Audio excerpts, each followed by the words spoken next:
पनवेल, नवी मुंबई, रायगड परिसरातील बातम्या पाहण्यासाठी आमच्या मी साक्षीदार या यूट्यूब चॅनलला सबस्क्राईब करा.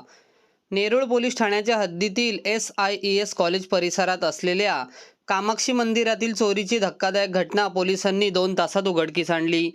मंदिरातीलच 22 वर्षीय पुजारी कार्तिक रामदास बैरागी याने देवीच्या गळ्यातील 90 ग्राम वजनाचे सोन्याचे मंगळसूत्र चोरल्याचे समोर आले. या मंगळसूत्राची किंमत सुमारे 15 लाख रुपये असल्याचे सांगण्यात आले आहे. या प्रकरणाचे गांभीर्य लक्षात घेऊन वरिष्ठ पोलीस निरीक्षक अजय कांबळे यांच्या मार्गदर्शनाखाली गुन्हे शोध पथकाने तातडीने तपास सुरू केला.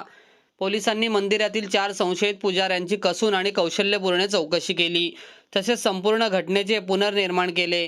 तपासादरम्यान संशयाची सुई मुख्य आरोपी पुजारी कार्तिक याच्याकडे वळल्यानंतर पोलिसांनी त्याच्या राहत्या घरी छापा टाकला. कूलरमध्ये लपून ठेवलेले 15 लाख रुपये किमतीचे चोरीला गेलेले मंगळसूत्र पोलिसांकडून जप्त करण्यात आले.